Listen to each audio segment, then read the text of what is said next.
This is the story of the self-made millionaire who thought wealth meant everything, but losing her made him doubt everything he ever accomplished. Tom leaned back in his leather chair, holding a glass of expensive wine. He looked out at the city skyline from his penthouse. His life was perfect. At least that's what he thought. At just 35, Tom was a millionaire. He had everything: sports cars, a huge apartment, and a private jet. His friends often praised him in envy, saying, "You've made it, Tom. You're living the dream." But Tom's dream was incomplete. He had a girlfriend, Lily, who was nothing like his rich friends. Lily was kind, hardworking, and simple. She worked at a small cafe and dreamed of opening her own bakery someday. She didn't care about fancy cars or designer clothes. For Lily, happiness came from helping others and doing what she loved. One evening, Tom invited Lily to his penthouse for dinner. She arrived wearing a simple dress, carrying a box of homemade cookies. Tom looked at her, and for a moment, he felt happy. But that feeling faded when his phone buzzed. It was a message from one of his wealthy friends, Mark. "Why are you still with that girl? You need someone who matches your level." Tom frowned and put his phone down. "Lily," he began, trying to sound calm, "don't you ever feel out of place here?" Lily raised an eyebrow, confused. "What do you mean?" "I mean, you work at a cafe, and my friends, well, they think I should be with someone more successful," Tom said carefully. Lily's face fell. "So, you're saying I'm not good enough for you?" Tom hesitated. He wasn't used to these kinds of conversations. "It's not that. But I'm a millionaire, Lily. I live in a different world. Maybe it's better if we take a break." The words hit Lily like a storm. She had always supported Tom, even when he was stressed about work. Now, he was throwing her away like an old toy. But Lily didn't cry. She stood up, holding her box of cookies. "If that's what you want, Tom, I won't stop you. Good luck with your world." As she left, Tom felt a strange emptiness, but he quickly shook it off. "It's for the best," he told himself. The next day, Lily packed her things and moved out of Tom's apartment. She found a small room near the cafe where she worked. It wasn't much, but it was hers.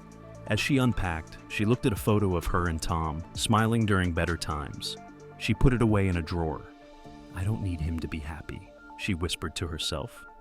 At first, life was hard for Lily. She worked long hours at the cafe, saving every penny to start her bakery. But she was determined.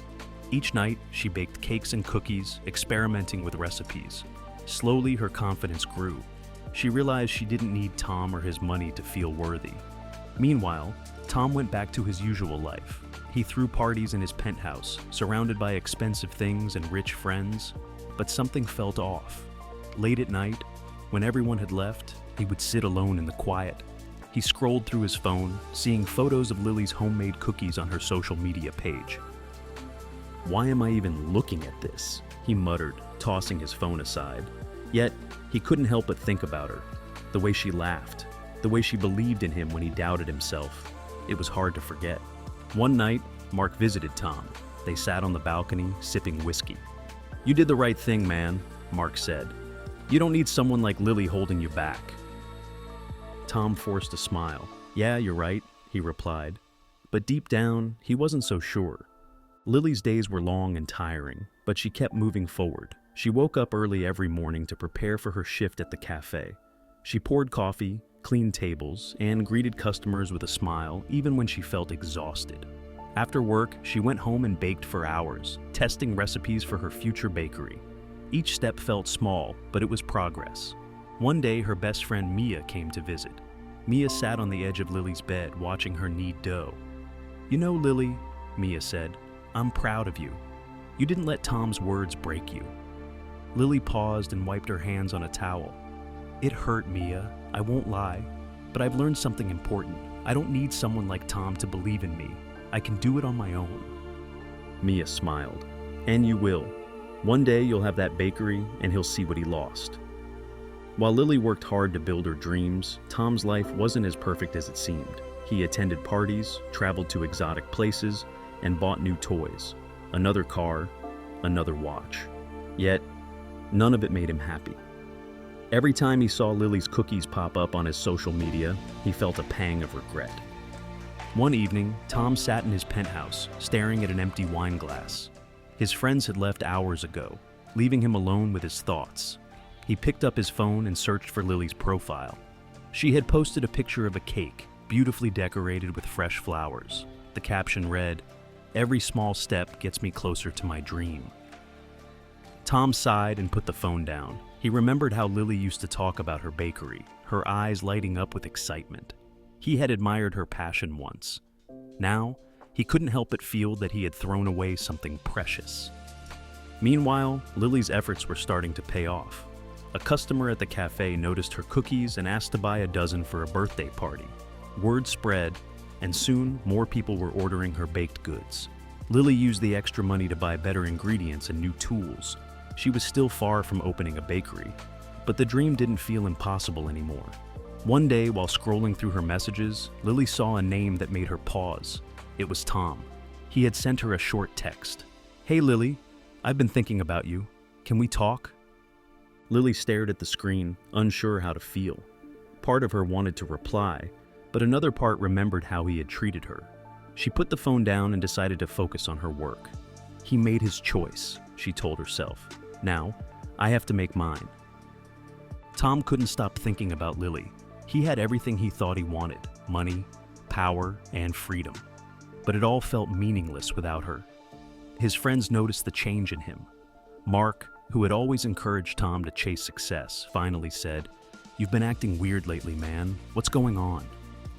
Tom shook his head. "Nothing," he lied.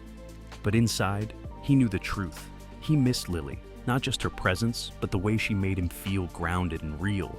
She had cared for him, not because of his money, but because of who he was. And he had thrown that away.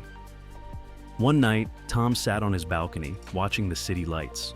He picked up his phone again and scrolled through Lily's profile. She looked happy, surrounded by her baked goods and smiling customers. It hit him hard. She didn't need him. She was doing just fine without his money or support. Tom poured himself another drink, but it didn't help. "What am I doing with my life?" he muttered. For the first time, he felt the weight of his choices. His luxurious lifestyle, which once seemed so fulfilling, now felt shallow and empty. He realized that he had been chasing the wrong things: status, wealth, and approval from people who didn't really care about him. He decided he had to see Lily. He needed to apologize, even if she didn't forgive him. Tom wasn't sure if it was too late, but he had to try. It was a quiet Sunday morning when Tom finally decided to send another message to Lily. He had been thinking about it for weeks, hesitating every time. But now, sitting in his penthouse, staring at her profile picture, he knew he couldn't wait any longer. His fingers hovered over the keyboard before typing. "Lily, I'm sorry for how I treated you. Can we meet? I need to talk to you." He hit send before he could change his mind. Then, he waited, his heart racing. Hours passed with no reply, and doubt crept in. "She's probably better off without me," he muttered, tossing his phone aside. Lily saw Tom's message while she was baking. She read it twice, her hands dusted with flour. A part of her felt angry. Angry that he thought he could just walk back into her life after everything. But another part of her was curious.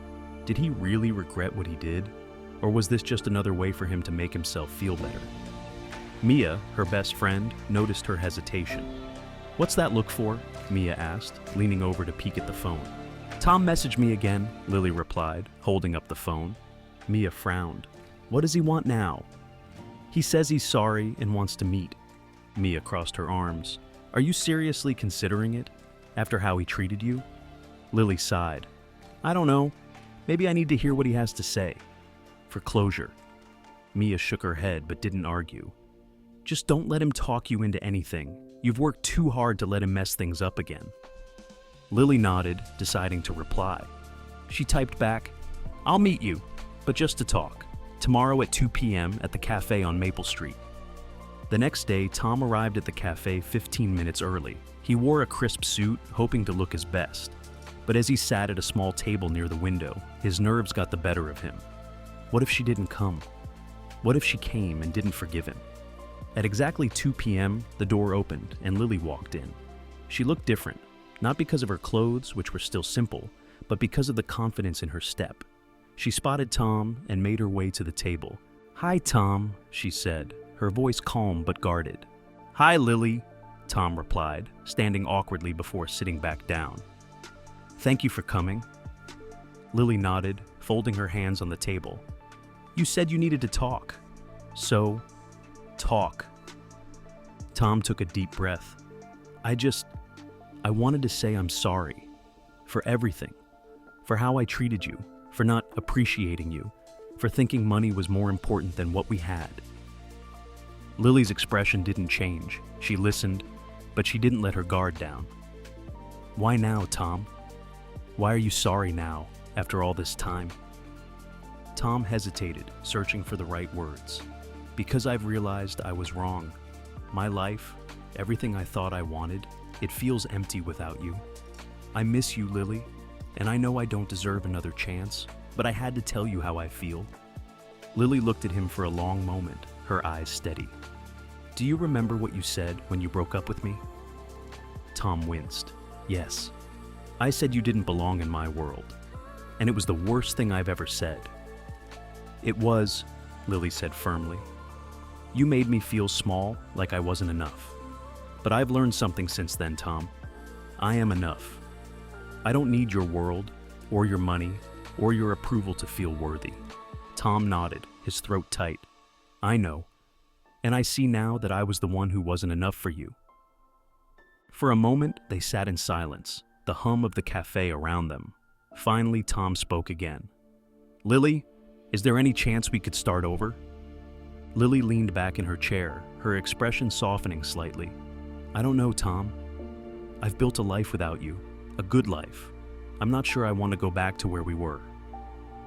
Tom swallowed hard. "I understand. I just wanted you to know how sorry I am, and how proud I am of you. I've seen what you've accomplished, and it's amazing." "Thank you," Lily said quietly. "I appreciate that, but I need time to think. I'm not the same person I was when we were together, and neither are you." Tom nodded. "Take all the time you need. I just hope I can prove to you that I've changed." Lily stood, signaling the end of the conversation.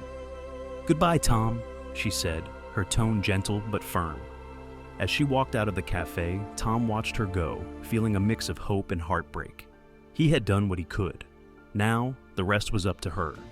Tom couldn't stop thinking about their meeting at the cafe. He replayed Lily's words in his head over and over. "I've built a life without you. A good life." Her calm confidence struck him deeply.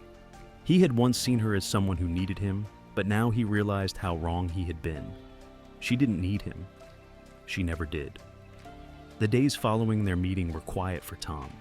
He attended meetings and events, but his mind was elsewhere. For the first time, he felt truly alone, not because of the lack of people around him, but because of the emptiness he felt inside. He began questioning everything: his choices, his priorities, and what truly mattered. One evening, Tom sat in his study, looking at an old photo of him and Lily. In the picture, she was laughing, holding a tray of cookies she had baked for his office team. He remembered how much care she put into everything she did. "It took her for granted," he whispered, feeling the weight of his regret. Meanwhile, Lily's life was moving forward. Orders for her baked goods continued to grow, and she began thinking about renting a small space for her bakery. One of her loyal customers, Mrs. Carter, had even offered to help her find the perfect location. "You've got a real gift, dear," Mrs. Carter said one afternoon as she picked up a batch of cookies. "I can't wait to see your name on the front of a shop." Lily smiled, her heart warming at the thought. It wasn't just about the bakery, it was about proving to herself that she could succeed on her own terms. Every step she took reminded her of how far she had come. One evening, Lily received an email inviting her to a networking event for small business owners. She hesitated at first. The idea of walking into a room full of strangers was intimidating, but Mia encouraged her. "You've got this," Mia said. "You deserve to be there." Taking a deep breath, Lily decided to go. The event was held at a bright, modern venue downtown. Lily wore a simple but elegant dress, one that made her feel both comfortable and confident. She entered the room, scanning the crowd of business owners and entrepreneurs. There was a buzz of conversation and laughter as people shared their ideas and successes. As Lily introduced herself to a small group, she felt a growing sense of pride. She spoke about her journey, from working long shifts at a cafe to building her dreams step by step. The group listened attentively, nodding and smiling. For the first time, Lily felt truly recognized for her hard work. Across the room, someone else noticed her: Tom. He had been invited to the event as a guest speaker.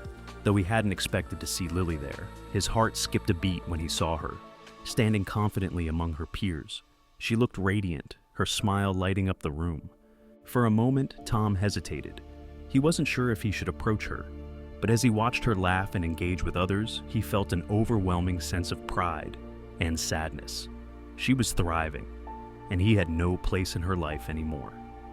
Later that evening, after most of the guests had left, Tom gathered his courage and approached Lily. She was standing near the exit, talking to Mia, who gave Tom a sharp look before excusing herself. "Lily," Tom said softly, stepping closer. "I didn't expect to see you here." Lily turned, her expression neutral. "Tom, I didn't expect to see you either." "You were amazing tonight," he said. "I saw you talking about your business. You've come so far." "Thank you," Lily replied, her tone polite but distant. Tom hesitated, then said, "Lily, I know I've said this before, but I really am sorry. Seeing you tonight, it just reminded me how much I underestimated you. You're incredible." Lily nodded. "I appreciate your words, Tom, but I don't need your approval to feel that way anymore." Her response stung, but Tom knew she was right. "I know, and I'm not here to convince you to forgive me. I just wanted to say I'm proud of you." Lily studied him for a moment, then said, "Thank you, Tom. I've worked hard for where I am, and I'm happy with my life now." There was a long pause before she added, "I hope you can find the same for yourself." Tom swallowed hard, feeling the finality of her words. "I'm trying," he said honestly, "and I'll keep trying." With that, Lily gave him a small nod and walked away, leaving Tom standing alone. For the first time, he felt a sense of peace, not because he had won her back, but because he had accepted the truth. She didn't need him. She never did. But her strength had inspired him to become better. Over the next few weeks, Tom began making changes in his life. He reconnected with old friends who valued him for who he was, not what he had. He started volunteering at a local charity, using his resources to help others. Slowly, he began to find meaning in his life again, not through wealth, but through giving back. Lily, meanwhile, secured a lease for her bakery. It was a small space, but it was perfect for her needs. She spent hours decorating it, painting the walls and setting up shelves for her baked goods. On opening day, the cafe was filled with friends, customers, and supporters. As she cut the ribbon, she felt a wave of joy and gratitude. She had built this life on her own, and it was everything she had dreamed of. Months passed, and life took different paths for Tom and Lily. Tom continued his journey of self-discovery. He spent less time in flashy parties and more time helping others. Every Friday, he volunteered at a local shelter, helping to organize meals for families in need. For the first time, he felt like his wealth had a purpose. One evening, while serving food at the shelter, a young boy smiled up at him. "Thank you, mister," the boy said, holding his plate tightly. "You're welcome," Tom replied, feeling a warmth he hadn't experienced in years. This simple act of kindness brought him more joy than any luxury car or exotic trip ever had. Slowly, Tom realized that true wealth wasn't measured by money, but by the difference you make in people's lives. Meanwhile, Lily's bakery had become the heart of her community. People flocked to her cozy shop for her delicious cookies, cakes, and pies. She named the bakery Sweet Beginnings, a tribute to her journey of starting over. The walls were decorated with photos of happy customers and thank you notes from people she had inspired. One day, as Lily was closing the bakery, a young woman entered, holding a small notebook. "Hi, I hope I'm not too late," she said nervously. "Not at all," Lily replied, smiling warmly. "How can I help you?" "I've been following your story online," the woman said, holding up her phone to show one of Lily's posts. "You've inspired me to start my own business, but I don't know where to begin." Lily's heart swelled with pride. "The first step is to believe in yourself," she said. "It won't be easy, but if you work hard and stay true to your dreams, you can do it." The woman left with a hopeful smile, and Lily couldn't help but feel grateful for her journey. She had gone from feeling lost to becoming a source of inspiration for others. One sunny afternoon, Tom passed by Sweet Beginnings on his way to meet a friend. He paused, looking through the window. Inside, Lily was laughing with a customer, her face glowing with happiness. She looked so different from the woman he had known, stronger, freer, and completely in control of her life. Tom decided not to go in. He didn't want to disrupt her world. Instead, he walked away with a quiet sense of peace. Lily was thriving, and that was enough for him. Both Tom and Lily had changed in ways they never expected. Tom had learned that life wasn't about wealth or status, but about finding meaning and purpose. Lily had proven to herself and the world that she could succeed on her own terms. Though their paths no longer crossed, they both carried the lessons of their shared past. For Tom, Lily had been the mirror that forced him to see his flaws and grow. For Lily, Tom's departure had been the push she needed to discover her own strength. They weren't the same people they had been, and they were both better for it. This story reminds us that sometimes, losing something helps us find what really matters. Tom's journey teaches us the importance of self-reflection and change, while Lily shows us the power of resilience and independence. Both characters found new beginnings, proving that even the hardest endings can lead to brighter tomorrows. If you enjoyed this story about love, regret, and personal growth, don't forget to like, share, and subscribe to our channel. We'd love to hear your thoughts. Would you have forgiven Tom if you were Lily? Let us know in the comments below, and stay tuned for more inspiring stories.